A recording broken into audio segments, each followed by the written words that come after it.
Hi, welcome along to AFTV. We are here with another video reacting to the fact that Manchester City have dropped points.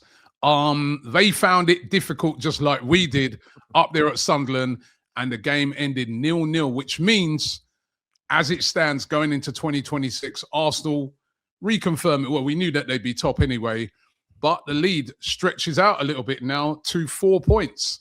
Got Cecil here to react to it. We've both just watched the game.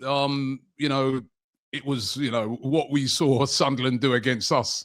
And a depleted Sunderland as well, because remember, 7 of their players are away at AFCON. They've got no Dan Ballard, who's their main defender. So for them to pull off that result against a City that's been absolutely flying, that was really impressive by Sunderland, wasn't it? Yeah, massive, Rob. I think you guys did a rival watch when it comes to Nottingham Forest game, and some people, why are you watching them?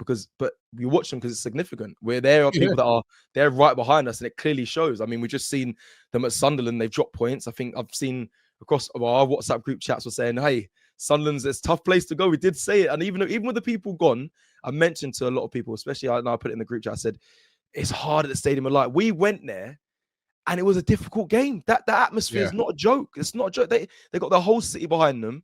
They're right up for it. And I knew it would be difficult for City, even with the players that they had missing. I knew they'll struggle there. And listen, even seeing Rodri come off the bench, and I was thinking, this might be the change here. He might be able to add something. Nah, mate, that spirit at Sunderland, and like I said in the group chat, they're unbeaten at home still, like us. Yeah. And you mentioned in our last fan camp, we spoke, and you said, you know what's important?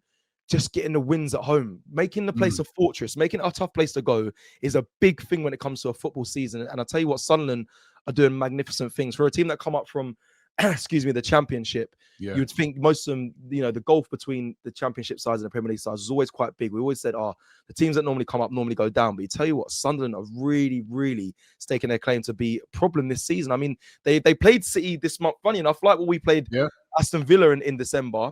They played Man City in this month. They lost 3-0 at the Etihad, but they came back and I know they didn't win the game, but they gave revenge by showing them that, we're not a joke team that you can just walk all over. We'll come there and fight. And I've got many things to talk about. I can talk about Granit Xhaka, I can talk about players, but I've got to give it to Sunderland. I think we said this when we left the stadium, many teams are going to find it hard to get points with Sunderland at their place, and they're proving it. So fair play. And no, it's an absolute fortress. And we found it difficult. It was 2-2. They got that last minute draw against us, but it is a tough place to go. But I must admit, I thought City would win today, because I watched their last game against Leeds, and they weren't great. They were, that was at the Stadium of Light. They're a bit fortunate to get away with that one against Leeds. And I was thinking, City are coming there. They're on form. Everybody's firing. They got all their players back. This is going to be a real tough night. But I thought Sunderland more than matched City. City, of course, had chances. Haaland missed a chance. They had a couple of other chances. Yeah, also, Sunderland had chances as well. Robbie had a chance. He was right in. They had a few chances as well. So, probably a fair result in the end. Maybe you would say City edged the game. Yeah. But, as you said, tough place to go to. And what this is showing us is that this Premier League, how tough it is. Yeah. We've had some of our fans. It's not sustainable. You can't, you can't go to these places and get. It's tough at these places, not just for us. For a team as good as Man City, it's tough for them as well. And they found it out, and that is what gives us confidence. Listen, Man City after that draw, they'll be calm. They've been here before. They've done it. They're not going to panic. They're not going to lose it. We know that. They've got too much experience in that team. They've got the best manager in the world. They're not going to lose it. But what it does do, it adds pressure. It adds pressure to them. 4 points. We go to Bournemouth at the weekend. If Arsenal can get a win against Bournemouth, remember, we play before City again, because they play on Sunday. That will be a 7-point gap. If we got that win, all of a sudden, bit of pressure. Although these guys, they'll say, listen, I already see the City fans typing in the chat. We've done it before, Robbie. We've been here before. We've won stuff, mate. They have. That's what they have every right to do that. Right, they have every right to do that, because as I just said, they'll be calm. Yeah, I'm not expecting City to panic.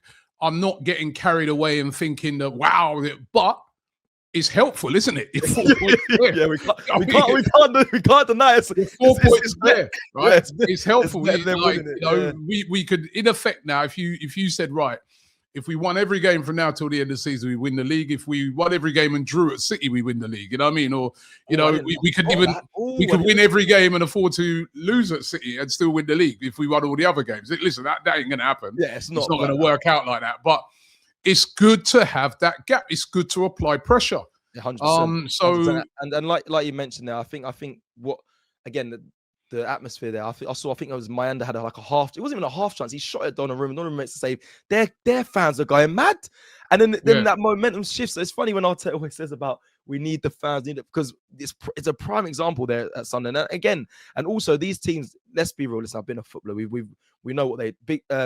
I won't say lesser teams, but it's the lesser teams. They play up, Robbie, to the big games. Sunderland know Man City comes to this stadium. It's a big game. They're going to play up. Aston when any team comes to the Emirates or they play against Arsenal, they know it's a big game, so they put their all into it. And I think Sunderland are a prime example of what it takes having a whole city behind you. But you're right. I mean, like you said, they're not going to panic, but we have to, as Arsenal fans. We have to. It's a good thing. It's been a good day for Arsenal. It's been a good little period. First of all, you think about it. This week couldn't really have gone much better for Arsenal, apart from if they would have lost, right? Yeah. But the team that was in third place, that would have been breathing down their neck if they would have beaten us, we absolutely thrashed them and put a 6-point gap between us and Aston Villa. That was number one. Very, very important. And then the other team has dropped points as well. It's been a really good Christmas period for Arsenal. Yeah, even though in some of the games we ain't been at our fluent best. Is what I say to people, don't get carried away game after. Just the same way City, their fans shouldn't get disheartened and carried away because it's one game. But for us, it's about us winning our games, and we won our game, and we know that there's going to be a lot of pressure on us from now till the end of the season. We might have a couple of games like that as well. Yeah, but it's just we've had some games like that. Let's we have at Sunderland, and we know Sunderland where they gave us a very good game. And the thing is, right, I was looking at it today, and I was just like, going into this game, I was moaning to my daughter, and I was saying, look at these lot, City, they're going there. 7 Sunderland players at AFCON. Ballard's out. Then they played Chelsea on Sunday. No Caicedo, that idiot got himself sent off. No Cucurella, their best fullback, right? He's out injured, and they just sacked the manager. Yeah, they got Matisse. They got Matisse in there, man. I can't believe Matisse is just. They're going to walk all over Chelsea. Matisse and I'm like these man. They sacked their manager, right? So look, when Chelsea go there now, right, is the best time to be playing Chelsea. For Man City. So I was thinking everything seems to be working for them, but today didn't work for them. Correct. And as I said, now this game on Saturday for Arsenal is massive. Every game's massive, but there's a chance to put proper daylight between us and them before they play that game at Chelsea, against Chelsea at the Etihad on Sunday. Yeah, it's literally. I think if we can. Listen, Bournemouth's not going to be an easy game. As much as, I think fans will say, oh, we're expected to win and whatnot. We have to. It didn't affect us against Villa. Didn't win there last year. Yeah, exactly. Another one of those ones to turn around. Yeah, exactly. Obviously, that red card to Saliba, that was still ridiculous. But also, it was a tough game. We spoke. I interviewed you. I said before that red card, I didn't think we was playing great at all. And that happens. In games, throughout a season, you have games where your team may not just show up the way that you're used to them showing up. And that Bournemouth last season was a prime example of that. However, I do. While you said it, you said just a second ago, this would be the perfect Christmas, been the perfect period. But I'd have liked to have seen more of our players stay fit. However, this is again a long season. It happens. Yeah. Hopefully, there'll be players returning but that's one of the good things, Cecil. You're starting to see players. Look how big a player Gabriel is for us. He returned back. You saw the difference that he made. When I looked at that bench the other night against Aston Villa for the first time in a long time, I'm like, there's lots of options on there to bring off the bench if it ain't going right. Yeah. So that all of a sudden, are these players starting to come back at the right time? Because I've been sort of saying this, that, if we are going to get the injuries, better it be when we've had them. And we've weathered those injuries brilliantly, still top of the league. If now those players can come back, that can give us some real momentum going into, you know, the second part of the season? Because I'm sure we went to Sunderland. There was no Gabriel in that game, was there? Or Yeah, we didn't have I can't remember who's missing for that. a defender. Do you know what I'm looking at as well? Yeah, Rob. Hmm. It's funny. Like, I'm looking at goal difference. You know, they didn't score today. City, they're on 26. We're on 25.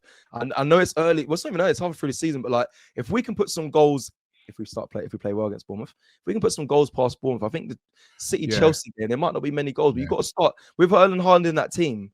We've got to try and start getting some daylight when it comes to putting got ball in the back of the net. Bournemouth's not going to be easy, as we know. You know, Semenyo, they're very crafty, City. They're trying to buy Semenyo, but they're not going to go until they play us, Bournemouth. Then they'll go and get him after that, right? So, but looking at their games, Man City, obviously, we got Bournemouth at the weekend. They've got Chelsea. You know, so those are the games. And then obviously, straight after that, we got a really tough game. We got Liverpool coming. Even though I watched Liverpool today, they look very, very poor, I have to say. Yeah. However, I think they'll raise their game, obviously, when they play us. But, you know, we got Liverpool at home. And then the same time when we have Liverpool at home, they've got, I just lost it now. I just had all their fixtures. I've got it here. So yeah, they got Brighton. They'll have another home game against Brighton. So you'd expect them to beat Chelsea and Brighton. So it's about us winning our next two.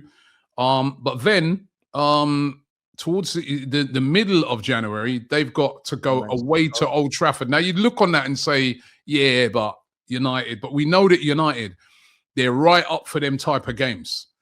Bruno Fernandes could be back for that game as well, but they're right up for those type of games. They've got Man United. And then they got a home game against Wolves. That's very, very easy for them.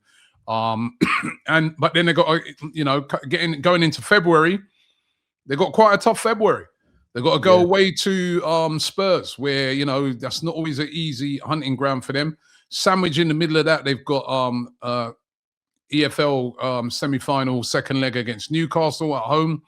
Then they got to go away to Liverpool, and then they've got Fulham and then Newcastle again, and then away at Leeds before the end of February. So they got tougher games coming up.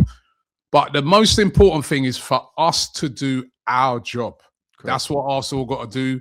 We got some toughies coming up as well. We've got Nottingham Forest away. Sorry, when in that middle of January, we have Nottingham Forest away there, Rob, where you said they've got, I think the Manchester Derby. Then we've got Inter Milan in the Champions League away. Then the following game after that is Man United as well at home. So we have.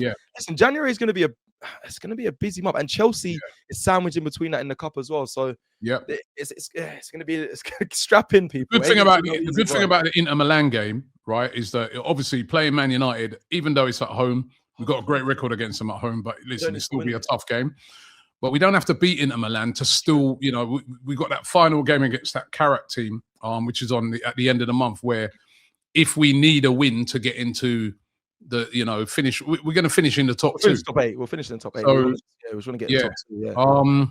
And then at the end of January, we've got to go away to Leeds. That's not going to be easy as well. But it's about getting those 3 points. It's going to be tough. It's going to be stressful. Buckle up. But this has been a very, very good Christmas period for Arsenal. Top of the league by 4 points now. A 4-point gap. Still we're halfway through. So, you know, there's still a long way to go. But, it's been a good period. Happy, man. Yeah, happy. Things are good. As an Arsenal fan, we should all be looking at it and being happy. Listen, we know it's not over. We're very aware.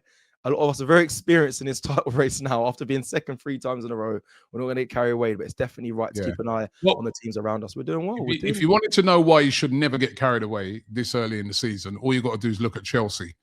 When they played, remember, when we played them, just before them, that game, they played Barcelona, beaten them. Yeah. Right, then they played us. Right, remember they were celebrating that draw. They beat us 1-1, right? And they were going saying that, you know, they're title contenders, and now they are falling off an absolute cliff, right? And sacked their manager. So this is why Arsenal got to stay consistent, stay focused. We're being chased by a team that's been there and done it before, but I feel we've got enough to do it this year. But we're going to have to do it on the pitch. Exactly that, Robbie. You've ended this perfectly. I think that's it. I think we've got to stay locked in another half of the season. If we do exactly what we did in the first half, we'll be on 90 points. I think that does enough to win us this league. We just have to keep staying focused and all that. And you know what? One more thing actually before we go, I am loving the team right now. I mean, after Aston Villa game, Gabriel with the fingers and doing it in the pocket, Nana, all of that, just all the spirit. Obviously, Declan Rice not being there, I was heartbroken before, but it showed their team can step up. Jesus scoring, giving thanks to Jesus. All the things, everything around this club and the mentality seems. We've been here before, so it's really hard. I'm always battling with myself. Don't get carried away. Yeah, don't get carried away. But listen, I'm loving the team right now, and may it continue. Let's just hope they stay locked in as much as we are as well. We need to get this win over the line, man. Need this Premier League title this year, 2026. Okay, so definitely. So, guys, listen, thanks for watching. Don't forget to subscribe to the channel if you haven't already. And also, don't forget, check us out this weekend. Lots of content ahead of that game, the Bournemouth game, Arsenal versus Bournemouth. That is going to be a very, very important game now. If Arsenal can go there and get a victory, wow, that puts a lot of pressure on Man City ahead of their game against Chelsea. Thanks for watching and Happy New Year. GFN Soccer TV, with all your favourite shows in one place, is now live in the UK with Samsung TV Plus.